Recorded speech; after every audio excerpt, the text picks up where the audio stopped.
Física ondulatoria. Bibliografía: Física Universitaria con Física Moderna, volúmenes 1 y 2, de Sierce Masquillán y Friedman. Vamos a estudiar en óptica física los fenómenos de interferencia, difracción y polarización. Dentro de interferencia veremos la interferencia Young, la interferencia en películas delgadas, los anillos de Newton y el interferómetro de Michelson. En el fenómeno de difracción, el caso de abertura única, aberturas múltiples y la red de difracción. Interferencia. Interferencia es la situación donde dos o más ondas se superponen en el espacio. La onda resultante en cualquier punto e instante está gobernada por el principio de superposición. Este principio establece que cuando dos o más ondas se superponen, el desplazamiento en cualquier punto y en cualquier instante de tiempo se encuentra sumando los desplazamientos instantáneos que producirían en el punto las ondas individuales si cada una se presentara sola. Existen algunos casos donde no es posible aplicar este principio, como por ejemplo en la propagación de las ondas electromagnéticas en un cristal. Supongamos una fuente de ondas S1 donde los frentes de onda se desplazan hacia afuera desde la fuente S1 con una rapidez v igual a lambda por f. Los frentes de onda corresponden a los números máximos o a las crestas de las ondas sinusoidales, por lo que la separación entre los frentes de onda sucesivos es una longitud de onda lambda. Suponemos que el medio que rodea la fuente S1 es uniforme, de manera que la rapidez de la onda es la misma en todas las direcciones. Si las ondas son bidimensionales, como las que existen en la superficie de un líquido, los círculos de la figura representan frentes de onda circulares. Ahora, si las ondas se propagan en tres dimensiones, los círculos representan frentes de onda esféricos que se propagan desde S1. En óptica, las ondas sinusoidales son características de la luz monocromática, que es la de un solo color. La fuente que más se acerca a ser monocromática es el láser. Por ejemplo, el láser de neón emite luz roja a 623,8 nanómetros. También hay filtros que bloquean todas las longitudes de onda, salvo un intervalo muy angosto. En ondas acuáticas o sonoras es posible generar una única frecuencia.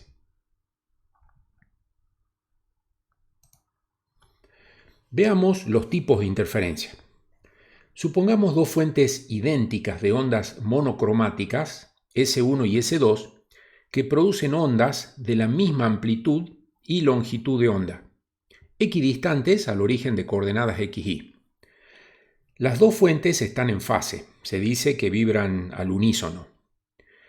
Estas fuentes podrían ser, por ejemplo, dos agitadores sincronizados en un tanque de agua, o dos altavoces alimentados por el mismo amplificador, o dos antenas de radio energizadas por el mismo transmisor, o dos orificios pequeños o ranuras en una pantalla opaca, iluminada por la misma fuente de luz monocromática. Se dice que dos fuentes monocromáticas de la misma frecuencia y con una relación de fase constante son coherentes de esta forma.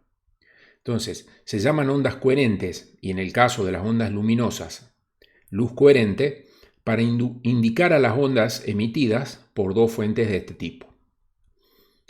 Si las ondas coherentes son transversales, como las ondas electromagnéticas, entonces vamos a suponer que tienen la misma polarización, o sea, la dirección de sus campos eléctricos es la misma. Entonces, las fuentes S1 y S2 pueden ser, por ejemplo, dos antenas de radio en forma de varillas orientadas paralelamente al eje Z, perpendicular a nuestra figura.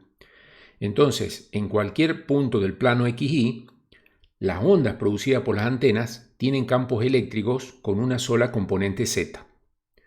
Supongamos ahora un punto A sobre el eje X que se encuentra a la misma distancia de las fuentes S1 y S2. Las ondas que salen en fase de S1 y S2 llegan en fase al punto A. Allí las ondas se suman y la amplitud total en A es el doble de la amplitud de cada onda individual. Esto ocurre para cualquier punto que se localice sobre el eje X. En estos puntos, entonces, la interferencia de las ondas es constructiva.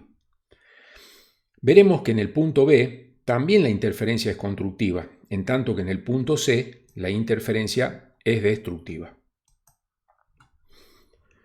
En el caso del punto B, la distancia a la fuente S2 es 2 longitudes de onda mayor que la distancia a la fuente S1. Entonces, la amplitud total en el punto B es la suma de las amplitudes de las ondas generadas por S1 y S2. En general, cuando las ondas de dos o más fuentes llegan en fase a un punto, la amplitud de la onda resultante es la suma de las amplitudes de las ondas individuales, y la interferencia se llama constructiva. Ahora, para que en un punto exista este tipo de interferencia, la diferencia de las trayectorias R2 menos R1 para las dos fuentes consideradas debe ser un múltiplo entero m de la longitud de onda lambda. M toma los valores 0, más menos 1, más menos 2, etc. En el caso del punto C, la diferencia de trayectorias R2 menos R1 difiere en la mitad de un número entero de longitudes de onda. En el ejemplo, en menos 2.5 lambda. Es decir, las ondas provenientes de las dos fuentes llegan al punto C exactamente medio ciclo fuera de fase, por lo que la amplitud resultante es la diferencia entre las dos amplitudes individuales. Si estas son iguales, entonces la amplitud total es igual a 0. Esta anulación parcial de las ondas se denomina interferencia destructiva. En la siguiente figura, las curvas rojas señalan los puntos en donde ocurre interferencia constructiva. Estas curvas se llaman curvas antinodales. En una onda estacionaria, los antinodos son puntos de máxima amplitud que se producen por la interferencia entre dos ondas que se propagan en sentidos opuestos. Las curvas nodales son las que unen puntos en donde ocurre la interferencia destructiva. Son análogos a los nodos en un patrón de onda estacionaria. Algo importante de recalcar, los patrones de interferencia no son ondas estacionarias. En el caso de dos altavoces o dos antenas transmisoras de radio, el patrón de interferencia es tridimensional. La interferencia constructiva y destructiva entre dos o más fuentes se aplican tanto a ondas en el agua como a las ondas luminosas y sonoras. En la imagen se aprecia el patrón de interferencia producido por dos fuentes coherentes de ondas de agua generadas en un tanque de olas con una capa de agua poco profunda. Veamos la interferencia de Young. En el año 1800, Young realizó uno de los primeros experimentos cuantitativos con la idea de poner de manifiesto la interferencia de la luz de dos fuentes. Utiliza una luz monocromática que apunta a una pantalla con una ranura angosta, S0, con un ancho de aproximadamente 1 micrómetro. La luz que sale de la ranura ilumina una pantalla con dos ranuras S1 y S2, también de un ancho aproximado de 1 micrómetro cada una, separadas unas decenas o centenas de micrómetros. A partir de la ranura S0, los frentes de onda cilíndricos llegan a S1 y S2 en fase, porque recorren distancias iguales desde S0. Entonces las ondas que emergen de las ranuras S1 y S2 siempre están en fase y por lo tanto constituyen fuentes coherentes. La interferencia de las ondas de S1 y S2 genera un patrón en el espacio. Si se interpone una pantalla, aparece un patrón de áreas brillantes y oscuras. Las bandas brillantes corresponden a la interferencia constructiva y las oscuras a la interferencia destructiva. Veamos ahora el análisis geométrico del experimento Young. En la figura de la izquierda, R2 es mayor que R1 y la diferencia de recorridos es igual a D por el seno de θ. D es la distancia entre las ranuras y θ es el ángulo entre una línea o rayo de la ranura S2 a la pantalla, en color azul en la figura, y la normal al plano de las ranuras. En la figura de la derecha se supone que la distancia R de las ranuras a la pantalla es mucho mayor que la distancia D entre las ranuras. Entonces los rayos son paralelos y la diferencia de las trayectorias es también igual a D por el seno de θ. Si D por seno de θ es igual a un número entero de longitudes de onda, entonces la interferencia es constructiva. Y si la diferencia de trayectoria es la mitad de un número entero de longitudes de onda, la interferencia es destructiva. El patrón en la pantalla es una sucesión de bandas brillantes y oscuras llamadas franjas de interferencia, y son paralelas a las ranuras S1 y S2. Las posiciones de los centros de las bandas brillantes en la pantalla se calculan con I sub m igual a R por la tangente de θm. Y como las distancias I sub m son mucho menores que la distancia R entre las ranuras y la pantalla, θm es muy pequeño, por lo que la tangente de θm es casi igual al seno de θm. Entonces se deduce que Im es igual a R por m, por lambda sobre d. En el experimento es posible medir R y D, así como las posiciones I sub m de las franjas brillantes, por lo que este experimento permite una medición directa de la longitud de onda lambda. El experimento de Young fue el que permitió por primera vez la medición directa de las longitudes de onda de la luz. Aquí podemos ver una fotografía de las franjas de interferencia que se producen sobre la pantalla del experimento. La distancia entre las bandas brillantes adyacentes en el patrón es inversamente proporcional a la distancia D entre las ranuras.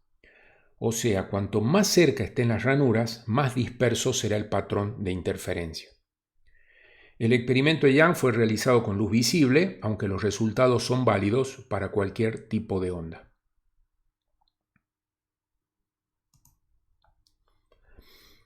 Ahora veremos cómo encontrar la intensidad en cualquier punto del patrón de interferencia. Vamos a combinar los dos campos eléctricos con variación cosinusoidal en un punto P del patrón de interferencia. Los dos campos eléctricos corresponden a ondas que provienen de las dos fuentes o ranuras. Si las dos fuentes están en fase, entonces las ondas que llegan a P difieren en fase en una cantidad proporcional a la diferencia de las longitudes de sus trayectorias, R2 menos R1. Si el ángulo de fase entre estas ondas que llegan a P es φ, entonces E1 de t es igual a E por el coseno de omega t más φ, y E2 de t es igual a E por el coseno de omega t. La superposición de los dos campos eléctricos en P es una función con una amplitud E sub P que depende de E y de la diferencia de fase φ. Entonces, para sumar las dos funciones campo eléctrico cosinusoidales con diferencia de fase φ entre ellas, vamos a utilizar la representación fasorial. Cada función está representada por un vector giratorio cuya proyección en el eje horizontal en cualquier instante representa el valor instantáneo de la función cosinusoidal. E1 es la componente horizontal del fasor que representa la onda que proviene de la ranura o fuente S1, y E2 es la componente horizontal del fasor para la onda que proviene de S2.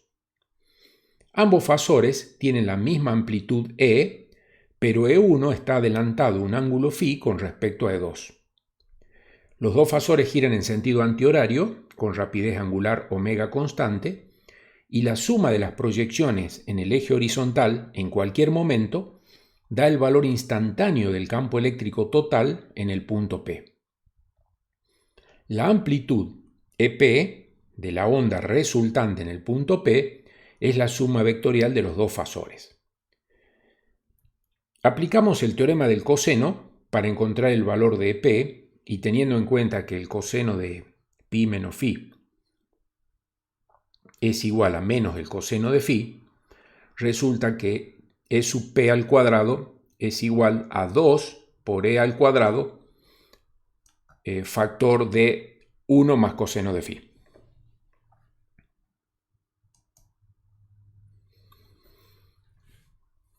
Entonces, como 1 más coseno de phi es igual a 2 veces el coseno cuadrado de phi sobre 2, resulta que E sub p es igual a 2 por E por el módulo del coseno de phi sobre 2, que es entonces la amplitud de la interferencia con las dos fuentes.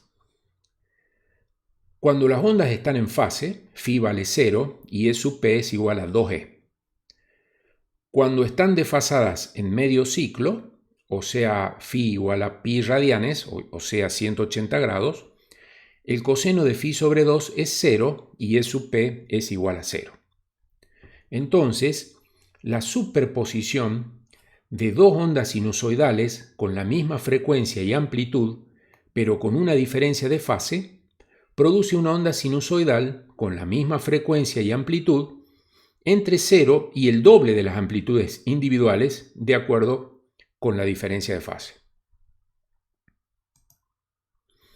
La intensidad I en el punto P es el valor medio del vector de Poynting, que se puede escribir de las maneras indicadas, teniendo en cuenta el valor máximo de campo eléctrico igual a E sub P. Si reemplazamos entonces el valor de E sub P por el resultado obtenido anteriormente, vemos que la intensidad en el punto P es proporcional a E cuadrado y al coseno cuadrado de phi sobre 2. El valor máximo de la intensidad I sub 0 se obtiene con phi igual a 0 y resulta igual a 2 epsilon 0 por C por E cuadrado.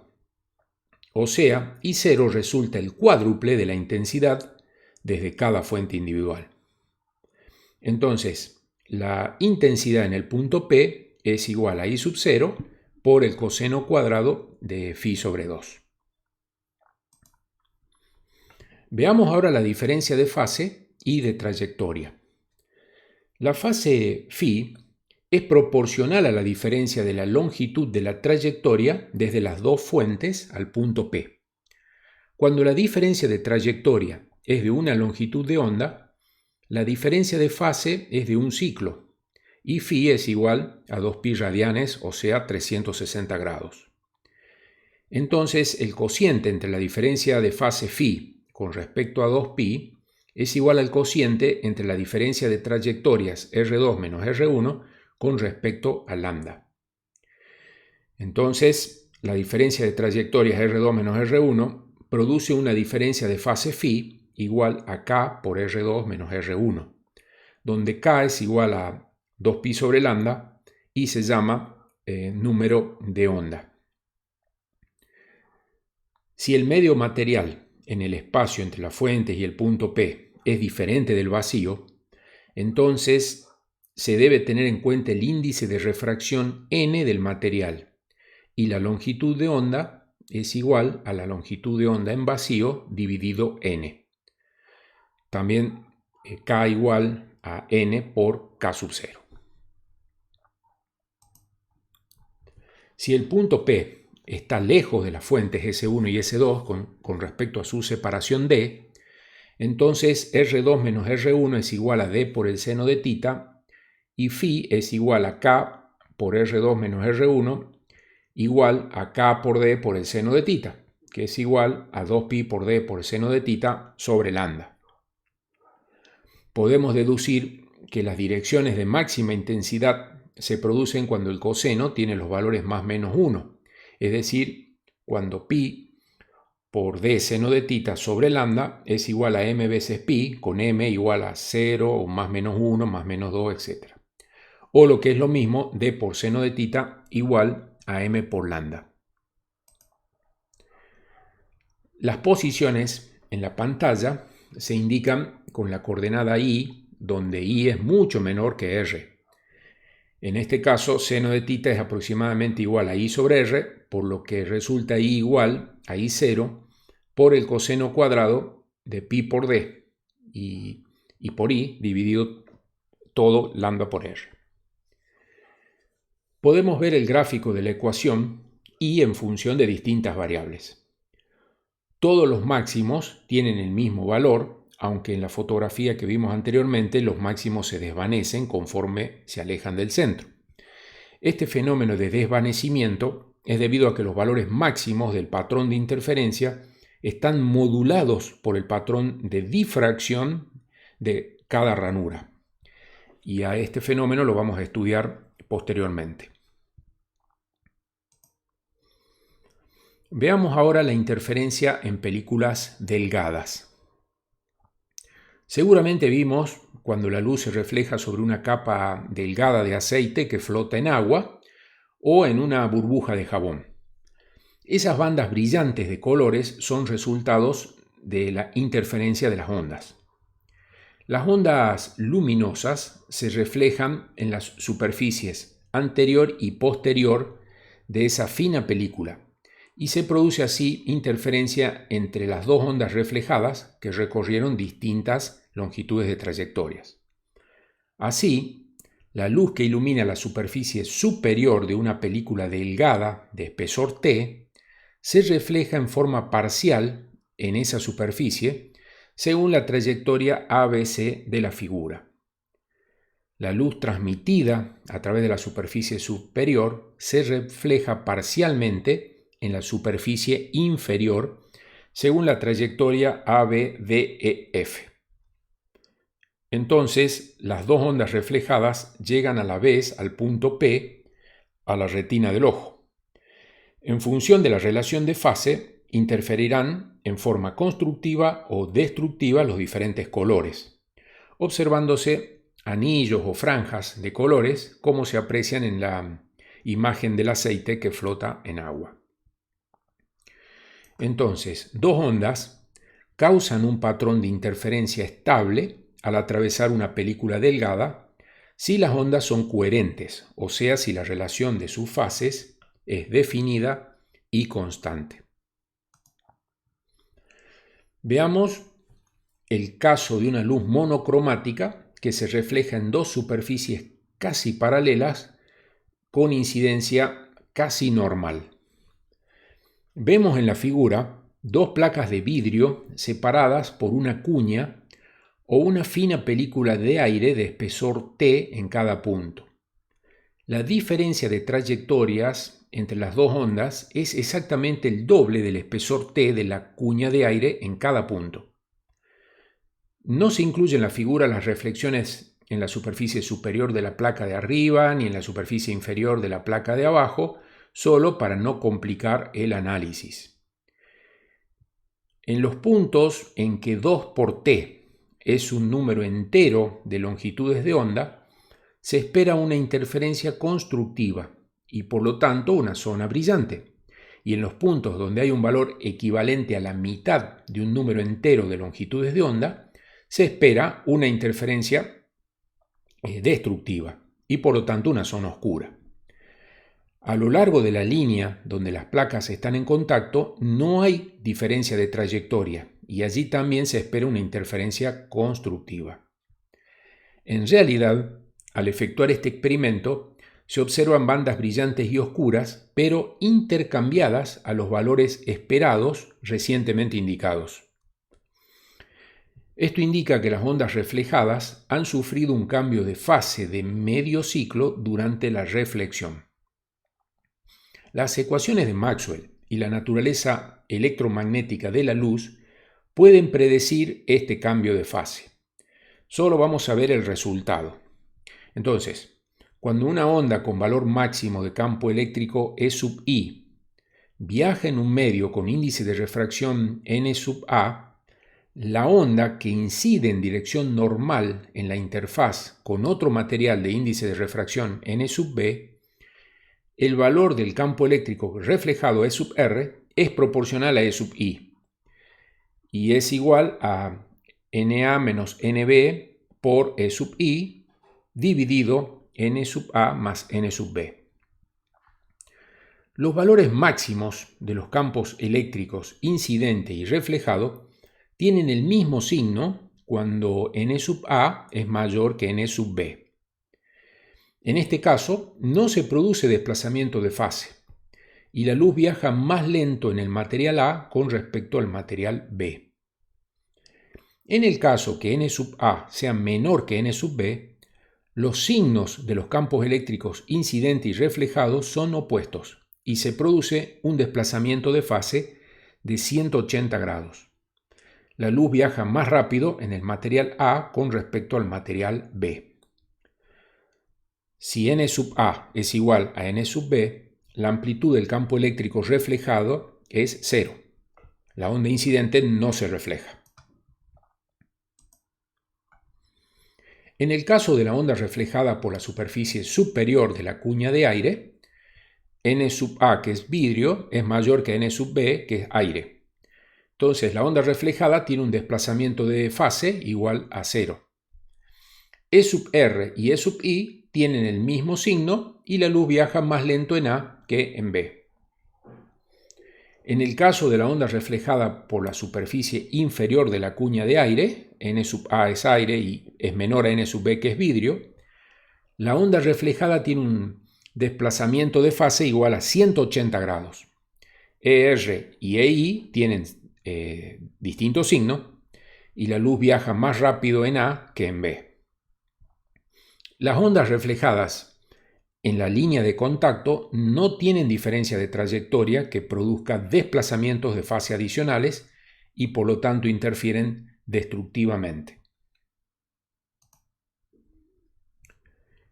En estas figuras podemos apreciar la analogía de las ondas electromagnéticas que se propagan a través de distintos materiales con las ondas mecánicas que se propagan en cuerdas. En la figura A, N sub A es mayor que N sub B y la luz viaja más lenta en A que en B.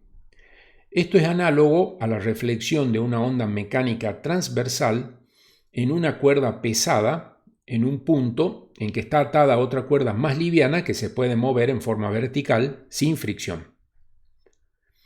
En la figura B, N sub A es igual a N sub B y no existe reflexión. En la figura C, N sub A es menor que N sub B y la luz viaja más rápido en A que en B. Esto es análogo a la reflexión con inversión de una onda mecánica transversal en una cuerda liviana en un punto donde está atada a otra más pesada o a un soporte rígido.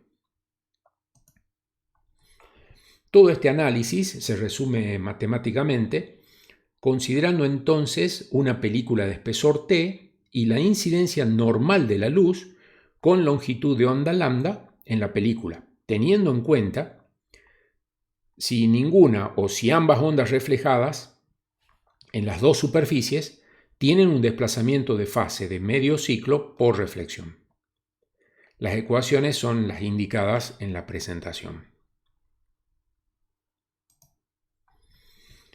Hasta ahora vimos la interferencia en películas delgadas.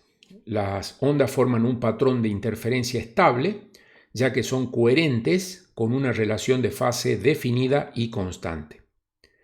El Sol emite luz en forma de ráfagas de unos micrómetros de longitud. Las ondas son coherentes y se produce una interferencia estable sobre una película delgada.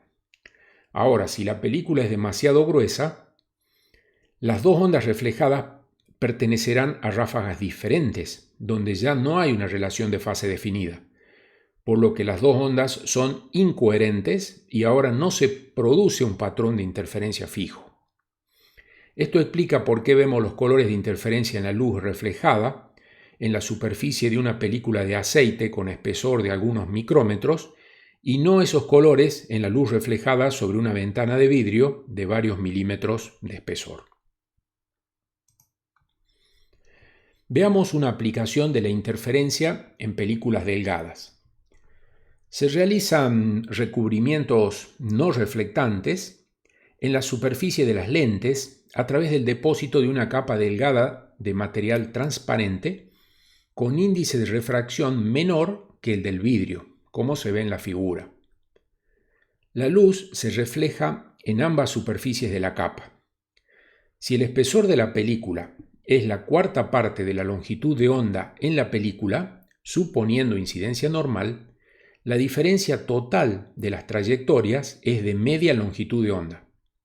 Entonces, la luz reflejada en la primera superficie está medio ciclo desplazada en fase con respecto a la luz reflejada en la segunda, y por lo tanto se produce interferencia destructiva. Este espesor del recubrimiento se realiza con una longitud de onda de 550 nanómetros, que es la parte central amarillo-verdosa del espectro electromagnético, que es donde el ojo tiene mayor sensibilidad. En estas condiciones hay más reflexión tanto en las longitudes de onda más largas, que corresponden al rojo, como en las más cortas, que corresponden al azul. Y la luz reflejada resultante tiene ahora una tonalidad púrpura. Este tratamiento es útil para eliminar la luz reflejada dispersa en las lentes fotográficas.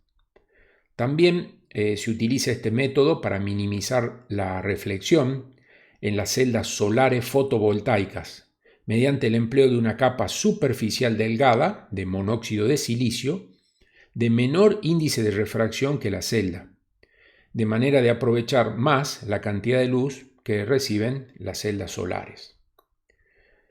Ahora, si se deposita sobre vidrio un material de espesor igual a un cuarto de longitud de onda e índice de refracción mayor que el del vidrio, entonces la reflectividad aumenta y el material se denomina recubrimiento reflectante. Estos recubrimientos se utilizan para la separación de colores en las cámaras de televisión a color y en los reflectores térmicos infrarrojo de los proyectores de cine. En la naturaleza, los recubrimientos reflectantes se presentan en las escamas de, por ejemplo, los peces plateados, que es lo que le da el brillo característico. Veamos los anillos de Newton.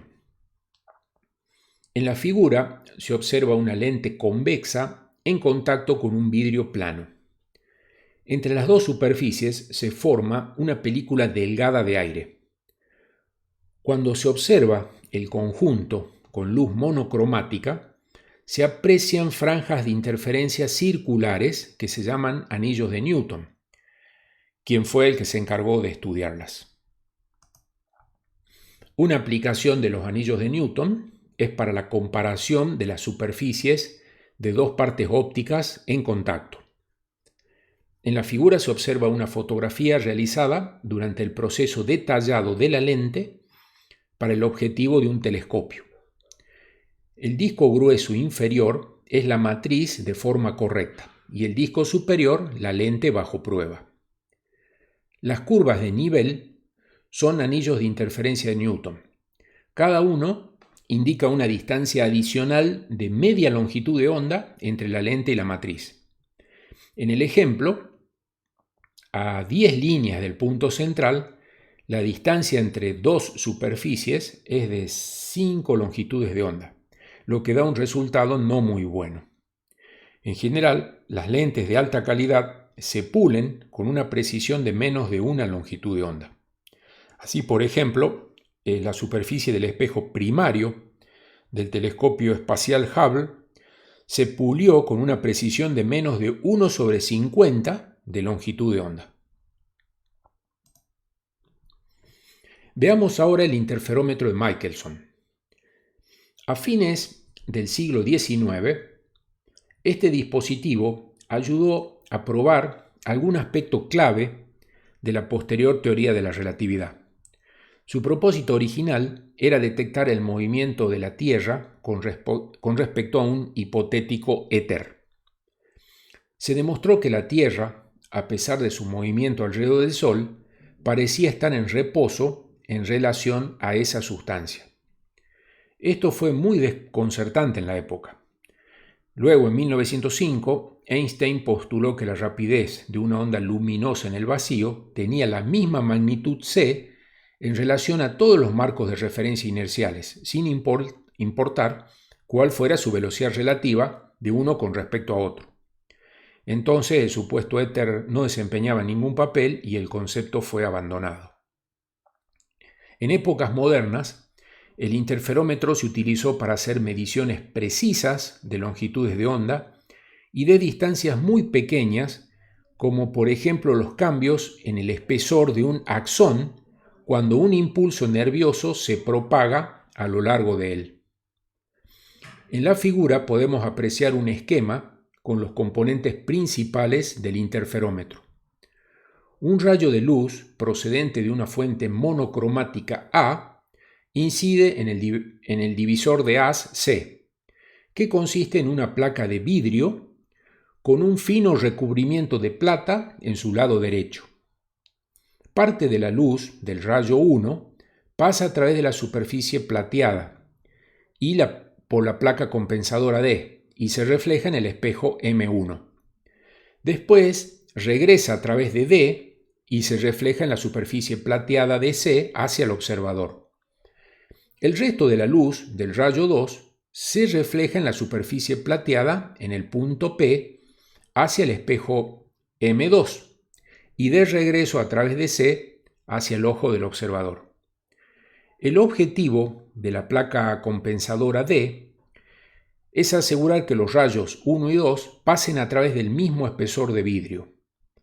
La placa D se corta normalmente de la misma pieza de vidrio que la placa C, para lograr espesores idénticos dentro de un margen de fracción de la longitud de onda.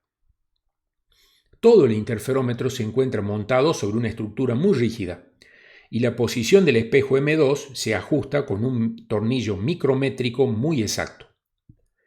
Si las distancias ahora L1 y L2 son exactamente iguales y los espejos M1 y M2 se encuentran colocados en ángulo recto, la imagen virtual de M1, formada por reflexión en la superficie plateada de la placa C, coincide con el espejo M2.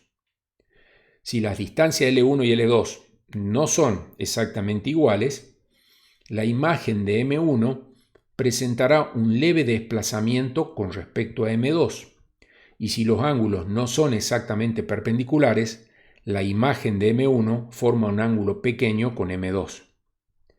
Entonces, el espejo M2 y la imagen virtual de M1 juegan los mismos papeles que las dos superficies de una película delgada en forma de cuña, y la luz reflejada en esta superficie forma el mismo tipo de franjas de interferencia. Si se observa las posiciones de las franjas con un ocular reticulado y M franjas cruzan el retículo al mover el espejo M2 una distancia I, entonces resulta lambda igual a 2 por I sobre M. Si M es de varios miles y la distancia I es grande, medida con exactitud, se obtiene la longitud de onda con bastante precisión. También, si se conoce la longitud de onda, se puede medir la distancia I con solo contar las franjas cuando se mueve M2 esa distancia. Es posible entonces medir distancias del orden de una longitud de onda de la luz. Veamos a continuación la difracción. Si tenemos en cuenta la óptica geométrica, cualquier objeto opaco que se interponga entre una fuente puntual de luz y una pantalla produciría la sombra del objeto, Sin embargo, la naturaleza ondulatoria de la luz origina efectos incomprensibles con base al modelo simple de esta rama de la óptica. En la figura vemos lo que ocurre. Cuando la luz proveniente de una fuente puntual ilumina un borde recto y proyecta una sombra, el borde de la sombra nunca es perfectamente nítido. Se observa luz en el área que esperaríamos estuviese en la sombra, y hay franjas brillantes y oscuras alternadas en el área iluminada. Estos patrones de interferencia que se forman se llaman difracción. Se distinguen la difracción de Fresnel o de campo cercano, que ocurre cuando la fuente puntual y la pantalla están relativamente cerca del obstáculo que forma el patrón de difracción, y la difracción de Fraunhofer o de campo lejano. El proceso que origina la difracción está presente en la propagación de todas las ondas. Es importante recalcar que no existe una distinción fundamental entre interferencia y difracción. El término interferencia se aplica a los efectos en los que intervienen ondas provenientes de un número pequeño de fuentes, y la difracción se relaciona normalmente con una distribución continua de ondas o un número muy grande de fuentes o aberturas. En la siguiente imagen vemos una hoja de afeitar iluminada con luz monocromática proveniente de una fuente puntual. Se observa el patrón de difracción alrededor del contorno del filo. Veamos ahora la difracción desde una sola ranura rectangular. En la figura A vemos el resultado que predice la óptica geométrica cuando se interpone a una luz monocromática de rayos paralelos una rendija rectangular de ancho A. En la figura B vemos un patrón de difracción resultado de lo que realmente se observa. Existe un principio atribuido a Huygens donde cada elemento de área de la ranura puede considerarse como una fuente de ondas secundarias. En la figura A se muestran dos tiras angostas de igual ancho paralelas a los bordes largos y perpendiculares a la página. A partir de cada tira se propagan onditas secundarias cilíndricas que se muestran en sección transversal. En la figura B se coloca una pantalla cercana a la derecha de la ranura. Para calcular la intensidad resultante en el punto P se suman las contribuciones de las onditas individuales. Estamos en presencia de la difracción de Fresnel. En la figura C se supone la pantalla muy alejada, de manera que los rayos salen paralelos de la ranura. Y en la figura D, los rayos que inciden en la lente son paralelos, y la lente forma una imagen reducida del patrón que se formaría en una pantalla infinitamente distante sin la lente. Entonces, en las figuras A, C y D, la difracción es de Fraunhofer. Consideremos dos tiras largas, una inmediatamente debajo del borde superior del dibujo de la ranura y otra en su centro. La diferencia de trayectorias al punto P es A sobre 2 por el seno de tita, donde A es el ancho de la ranura y tita el ángulo entre la perpendicular a la ranura y una recta del centro de la ranura a P. Si la diferencia de trayectoria es igual a lambda sobre 2, entonces la luz que llega a P se cancela. También la luz que proviene de dos tiras inmediatamente debajo de las dos de la figura se cancela. El resultado es una cancelación total en P de la luz combinada que llega de toda la ranura y se forma una franja oscura en el patrón de interferencia. Existe una franja oscura cada vez que A por el seno de tita sobre 2 sea igual a más menos lambda sobre 2, o sea, seno de tita igual a más menos lambda sobre A. En general, se cumple que el seno de tita es m por lambda sobre A, y si θ es pequeño, entonces seno de θ es igual a θ. Los signos más y menos de las ecuaciones representan franjas oscuras simétricas arriba y abajo del punto O, centro del patrón de interferencia.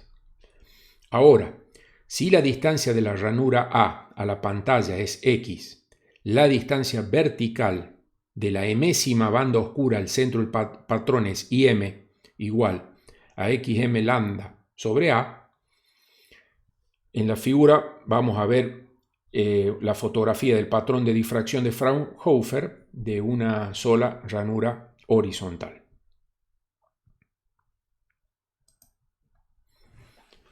Para calcular la intensidad en el patrón de difracción de una ranura, se divide a la ranura en un gran número de tiras desde donde parten las onditas de Huygens hacia el punto P de la pantalla.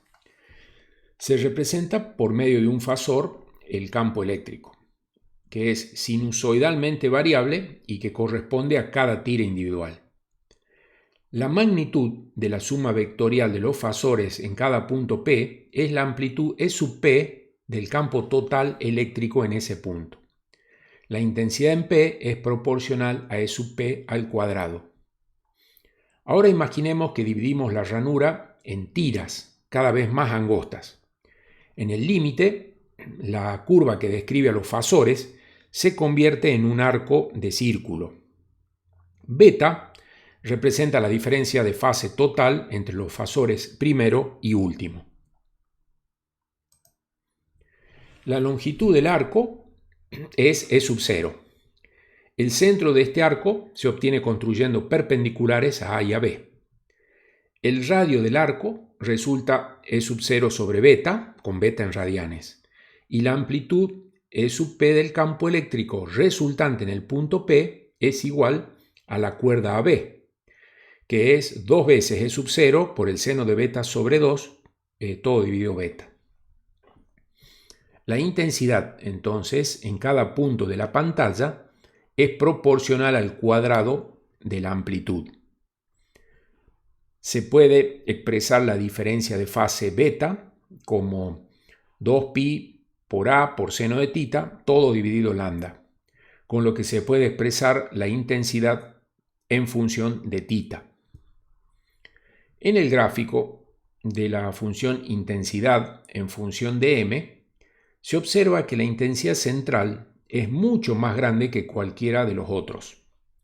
Esto significa que la mayoría de la potencia de la onda se mantiene dentro de un ángulo θ con respecto a la perpendicular a la ranura, donde seno de θ es igual a lambda sobre A, que corresponde al primer mínimo de difracción.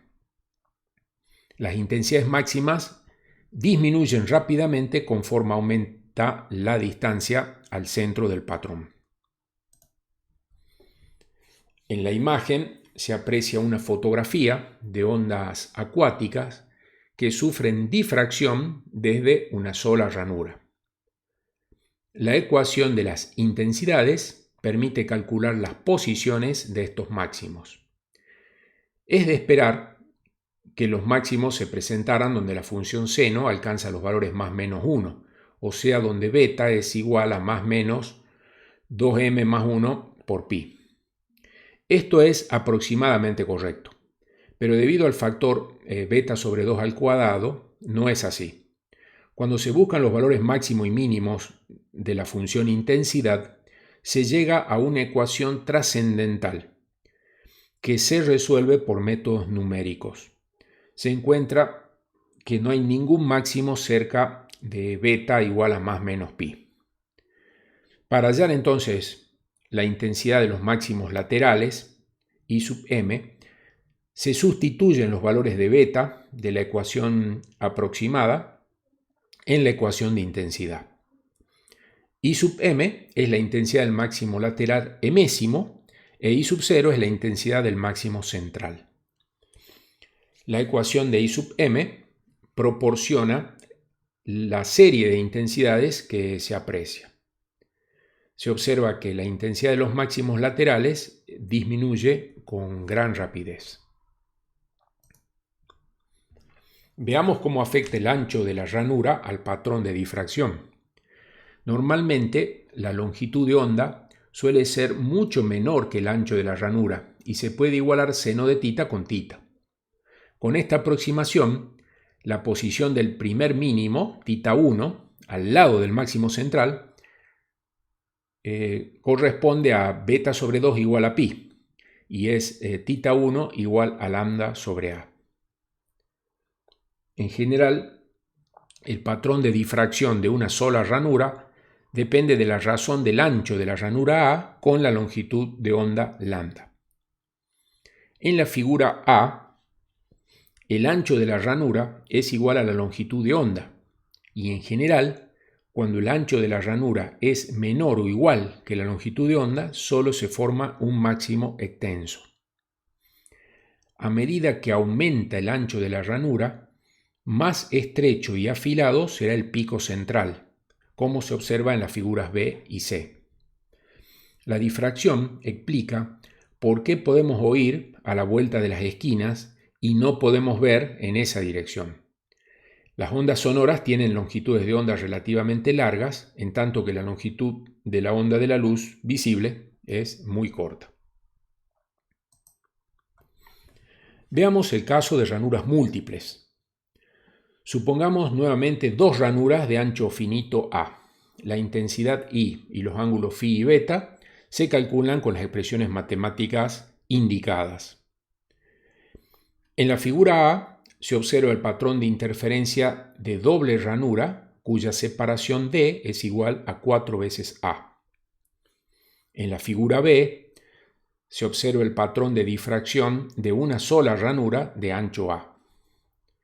En la figura C se obtiene el patrón de intensidad para dos ranuras con ancho A y separadas D igual a 4 veces A, incluyendo los efectos de la interferencia y la difracción. Y en la figura D vemos una fotografía de un patrón real con D igual a 4 veces A. Consideremos ahora los patrones que producen varias ranuras muy angostas, por ejemplo, 8 ranuras. La distancia entre ranuras adyacentes es D. Los rayos que forman un ángulo θ con la normal y que llegan a P con una diferencia de trayectoria entre ranuras adyacentes igual a un número entero de longitudes de onda, sufren interferencia constructiva. Así, el patrón se asemeja al patrón de dos ranuras. Para calcular la intensidad se utiliza el diagrama de fasores. En el patrón de 8 ranuras, las intensidades se cancelan por pares, lo que corresponde a la figura A, aunque estos no son los únicos. Por ejemplo, cuando la diferencia de fase φ correspondiente a fuentes adyacentes es igual a pi sobre 4, el diagrama de fasores se indica en la figura B. El fasor total resultante es 0 y la intensidad también, en este caso. En términos generales, la intensidad con 8 ranuras es 0 siempre que φ es múltiplo entero de pi sobre 4, salvo cuando φ es un múltiplo de 2pi. Hay entonces 7 mínimos por cada máximo. Cuando φ es igual a pi sobre 2, se obtiene el diagrama de fasores de la figura C, y nuevamente el fasor total y la intensidad valen 0. En las siguientes figuras se observan los patrones de interferencia para 2, 8 y 16 ranuras. En general, cuanto mayor es el número de ranuras n, más estrechos se volverán los máximos principales y la potencia total del patrón es proporcional a n. La altura de cada máximo principal es proporcional a n cuadrado, de modo que, por el principio de conservación de la energía, el ancho de cada máximo principal debe ser proporcional a 1 sobre n. La estrechez de los máximos principales de un patrón de ranuras múltiples tiene gran importancia en la práctica. Veamos ahora el caso de una rejilla de difracción formada por miles de ranuras. Fraunhofer construyó la primera con alambres finos. La rejilla de difracción está formada por una serie de ranuras paralelas en gran número, todas del mismo ancho A y separadas por distancias iguales a D entre sus centros. Estas ranuras toman el nombre de rayas o líneas cuando se trata entonces de una rejilla de difracción. En la figura, GG' es una sección transversal de una rejilla de transmisión. Las ranuras son perpendiculares al plano del papel y la luz que se transmite a través de ellas forma un patrón de interferencia. Cuando incide luz monocromática, los máximos principales de intensidad ocurren cuando las diferencias de trayectorias correspondientes a ranuras adyacentes es un número entero de longitudes de onda. Por lo tanto, D por el seno de θ es igual a m veces lambda. Las líneas m igual a más menos 1 se llaman líneas de primer orden. Las líneas m igual a más menos 2, líneas de segundo orden y así sucesivamente. Si se ilumina la rejilla ahora con una luz blanca que tenga una distribución continua de longitudes de onda, cada valor de m corresponde a un espectro continuo en el patrón. El ángulo correspondiente a cada longitud de onda se determina con la ecuación mostrada. Y de allí se deduce que para un valor dado de m, las longitudes de onda largas, que corresponden al extremo rojo del espectro electromagnético, se encuentran a ángulos más grandes, o sea, se desvían más de la dirección recta que las longitudes de onda más cortas del extremo violeta del espectro. Para que exista una desviación importante, el espaciado de la rejilla D debería ser del mismo orden de magnitud que la longitud de onda lambda. Las rejillas que se utilizan con luz visible tienen por lo regular unas 1000 ranuras por milímetro. El valor de D es el recíproco del número de ranuras por unidad de longitud, por lo que D es del orden de los 1000 nanómetros. Ahora, en una rejilla de reflexión, las ranuras igualmente espaciadas se sustituyen por una serie de crestas o surcos igualmente espaciados en una pantalla reflectora. La luz que refleja tiene una intensidad máxima en ángulos donde la diferencia de fase entre las ondas luminosas que se reflejan de crestas o surcos adyacentes es un múltiplo entero de 2π. Si sobre una rejilla de reflexión con una separación d entre las crestas o los surcos adyacentes incide luz de longitud de onda lambda en dirección normal, los ángulos reflejados a los que se presentan máximos de intensidad vienen dados por d seno de θ igual a m veces lambda. Los reflejos de colores que se ven en la superficie de un disco compacto son efectos de la rejilla de difracción. Los surcos son fosos de 0,1 micrómetro de profundidad en la superficie del disco con un espaciado radial uniforme D igual a 1600 nanómetros. La información se codifica, en este caso, en el CD, haciendo variar la longitud de los fosos. También se aprecian colores iridiscentes en ciertas mariposas. Estos colores tienen su origen en las crestas microscópicas de las alas de la mariposa que forman una rejilla de reflexión. Cuando se observan las alas desde diferentes ángulos, la longitud de onda y el color que se reflejan hacia el ojo del observador cambian. Veamos ahora los espectrógrafos de rejilla. Las rejillas de difracción se utilizan para medir el espectro de la luz que emite una fuente a través de un procedimiento llamado espectroscopía o espectrometría. La luz que incide en una rejilla se dispersa para formar un espectro. Se miden los ángulos de desviación de los máximos y se calcula la longitud de onda con d seno de θ igual a m por lambda. En astronomía se aplica esta técnica. La luz que se ha generado en el interior del Sol atraviesa su atmósfera, donde se absorben selectivamente ciertas longitudes de onda. El espectro de luz solar, que se obtiene mediante una rejilla de difracción, tiene líneas de absorción oscuras que se comparan con experimentos de laboratorio y permiten así deducir la composición química de la atmósfera del Sol. Lo mismo se utiliza para realizar análisis químico de galaxias que se encuentran a millones de años luz de distancia. En la figura se muestra un esquema de un espectrógrafo de rejilla de difracción. La luz que proviene del telescopio se envía por fibra óptica e incide sobre un espejo cóncavo, de manera que emerge como haz de rayos paralelos. La luz pasa a través de la rejilla de difracción, que incide en las lentes, que dirigen la luz difractada hacia un segundo espejo cóncavo. Este espejo refleja la luz hacia un foco y finalmente un detector electrónico registra el espectro. La diferencia mínima de longitud de onda delta lambda que un espectrógrafo es capaz de distinguir se llama poder de resolución cromático R, que es igual a lambda dividido delta lambda, y esto es igual a n por m, como se puede deducir.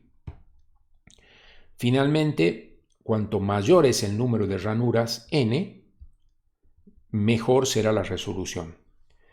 También lo será cuanto más alto sea el orden m del máximo del patrón de difracción que se utilice.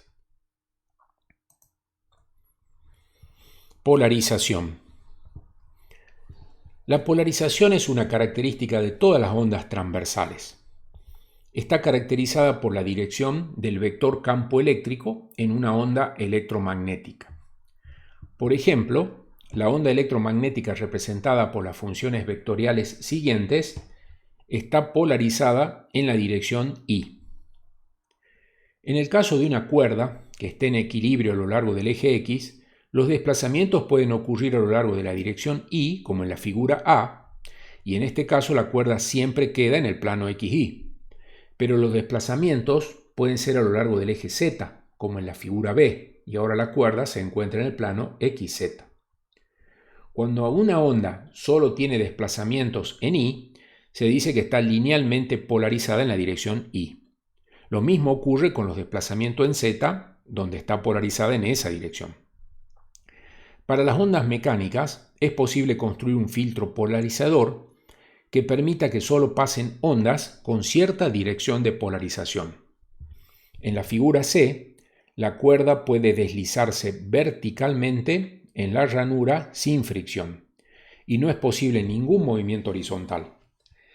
La ranura entonces funciona como un filtro polarizador. Veamos filtros polarizadores para las ondas electromagnéticas. Las ondas emitidas por un transmisor de radio están normalmente polarizadas en dirección vertical, en tanto que las de televisión por aire en dirección horizontal. La luz visible, proveniente de distintas fuentes como el sol o las lámparas fluorescentes, no están polarizadas. Para lograr luz polarizada en este caso, se requiere un filtro análogo a la ranura para las ondas mecánicas. En general, los filtros polarizadores para las ondas electromagnéticas tienen diferentes detalles de construcción dependiendo de la longitud de onda. Para las microondas, con longitud de onda de unos centímetros, un buen polarizador es un arreglo de alambres, conductores estrechamente espaciados y paralelos que estén aislados unos de otros. Las ondas con campo eléctrico orientado en forma perpendicular a los alambres pasan prácticamente intactas, quedando entonces polarizada en esa dirección. El filtro polarizador más común para la luz visible es el Polaroid, que se utiliza en los anteojos de sol y en filtros polarizadores para lentes de cámaras fotográficas. Este material fue desarrollado por Edwin Land con sustancias que presentan dicroísmo, que es la absorción selectiva en la que una de las componentes polarizadas se absorbe con mucha más intensidad que la otra, como muestra la figura. Un filtro polarizador ideal deja pasar el 100% de la luz incidente que está polarizada en la dirección del eje de polarización del filtro, pero bloquea completamente toda la luz polarizada en forma perpendicular a ese eje. Entonces, cuando la luz no polarizada incide en un polarizador ideal, como el de la figura, la intensidad de la luz transmitida es exactamente la mitad que la de la luz incidente, sin importar cómo se oriente el eje de polarización. Esto es debido a que el campo eléctrico de la onda incidente tiene una componente paralela al eje de polarización y otra perpendicular a este. Como la luz incidente es una mezcla aleatoria de todos los estados de polarización, las dos componentes del campo eléctrico son iguales en promedio. De allí que el polarizador solo transmite la mitad de la intensidad incidente. Cuando la luz linealmente polarizada que sale de un polarizador pasa a través de un segundo polarizador llamado analizador, como muestra la figura, solo la componente paralela con amplitud E, coseno de phi, es transmitida por el analizador. La intensidad máxima transmitida se logra cuando phi es igual a 0 grados, y la ley de Malus nos da el valor de intensidad transmitida a través de ese analizador. Esta ley se aplica si la luz incidente que pasa a través del analizador ya está linealmente polarizada. Para determinar la dirección de polarización de la luz transmitida por el primer polarizador, se hace girar el analizador hasta que la fotocelda de la figura mida una intensidad de 0. El eje de polarización del primer polarizador es entonces perpendicular al del analizador. Veamos la polarización por reflexión. En este caso, la luz no polarizada se puede polarizar en forma parcial o total por reflexión. En la figura, la luz no polarizada incide sobre una superficie reflectante entre dos materiales ópticos transparentes. El plano que contiene los rayos incidente y reflejado y la normal a la superficie se llama plano de incidencia. Para la mayoría de los ángulos de incidencia, las ondas para las que el vector campo eléctrico es perpendicular al plano de incidencia se reflejan con más intensidad que aquellas cuyo campo eléctrico es paralelo al plano. En ese caso, la luz reflejada está parcialmente polarizada en dirección perpendicular al plano de incidencia. Para un cierto ángulo de incidencia, que se llama ángulo de polarización, θ sub p, la luz, cuyo campo sea paralelo al plano de incidencia, no se refleja en absoluto, sino que se refracta por completo. A ese mismo ángulo de incidencia, la luz, cuyo campo eléctrico es perpendicular al plano de incidencia, se refleja parcialmente y la otra parte se refracta. Por lo tanto, la luz reflejada está completamente polarizada en forma perpendicular al plano de incidencia, como muestra la figura. La luz refractada está parcialmente polarizada en forma paralela a ese plano. En el año 1812, Brewster descubrió que cuando el ángulo de incidencia es igual al ángulo de polarización, el rayo reflejado y el rayo refractado son perpendiculares entre sí, como muestra la figura. En este caso, el ángulo de refracción, θb, es el complemento de θp, y de acuerdo a la ley de refracción, Na por seno de θp es igual a Nb por el seno de θb, de donde resulta que Na por el seno de θp es igual a Nb por el coseno de θp. Y surge la ley de Brewster. Tangente de θp es igual a Nb dividido Na. La polarización por reflexión es la razón por la que los filtros polarizadores se utilizan en los anteojos de sol. Veamos la polarización circular y elíptica. Supongamos dos ondas sinusoidales de igual amplitud polarizadas en las direcciones Y y Z con una diferencia de fase de un cuarto de ciclo. El resultado es una onda en la que el vector campo eléctrico en cada punto tiene una magnitud constante, pero gira en torno a la dirección de propagación. La onda de la figura se propaga hacia nosotros y el vector campo eléctrico gira en sentido horario, por lo que se denomina onda electromagnética circularmente polarizada por la derecha. Si la diferencia de fase entre las dos ondas es distinta de un cuarto de ciclo, o si las dos componentes tienen amplitudes distintas, entonces la onda está elípticamente polarizada. Se puede generar una polarización circular o elíptica mediante dos antenas situadas en ángulo recto, alimentadas por el mismo transmisor y con una red desplazadora de fase que introduce la diferencia de fase apropiada. En el caso de la luz, el desplazamiento de fase se realiza con un material que presente birefringencia, es decir, que tenga diferentes índices de refracción ante distintas direcciones de polarización. Un ejemplo es el de la calcita.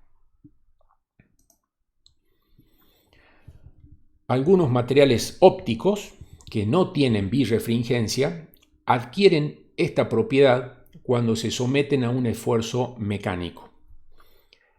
Esta es la base de la ciencia de la fotoelasticidad. Si se realiza un modelo transparente de una catedral, por ejemplo, como muestra la figura, con un material plástico, y luego se somete a esfuerzos que se analizan con un polarizador y un analizador, es posible estudiar los esfuerzos en las vigas y pilares de la catedral. De la misma manera es posible analizar el caso de chapas de calderas o dientes de engranajes. Entonces, el modelo fotoelástico está sometido a esfuerzos.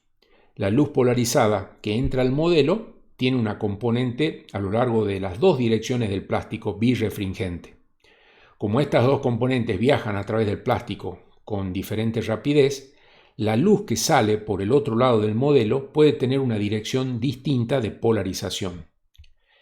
Las áreas sometidas a esfuerzo en el plástico aparecerán como puntos brillantes. Y como la cantidad de birefringencia es distinta para longitudes de onda diferentes, es que se aprecian diferentes colores.